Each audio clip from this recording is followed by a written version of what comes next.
সাতক্ষীরার কালীগঞ্জে কেমিক্যাল মেশানো ৩,৩৬০ কেজি অপরিপক্ক আম জব্দ করেছে উপজেলা প্রশাসন।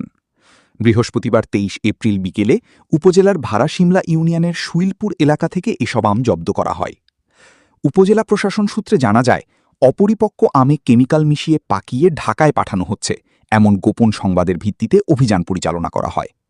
এ সময় ঢাকাগামী একটি পিকআপ ভ্যান তল্লাশি করে ১৬৮ ক্যারেটে রাখা ৩,৩৬০ কেজি আম জব্দ করা হয়।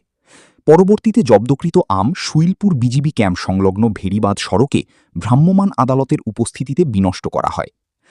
কালীগঞ্জ উপজেলা সহকারী কমিশনার ভূমি মাইনুল ইসলাম খান জানান, ক্ষতিকর রাসায়নিক মিশ্রিত আম পরিবহনের দায়ে পিকআপ চালক শাহীন হোসেনকে ১,০০০ টাকা জরিমানা করা হয়েছে। একই সঙ্গে ভবিষ্যতে এ ধরনের কর্মকাণ্ডে জড়িত না হওয়ার শর্তে তার কাছ থেকে মুচলেকা নিয়ে তাকে ছেড়ে দেওয়া হয়। জনস্বাস্থ্যের সুরক্ষায় এ ধরনের অভিযান ভবিষ্যতেও অব্যাহত থাকবে বলেও তিনি জানান।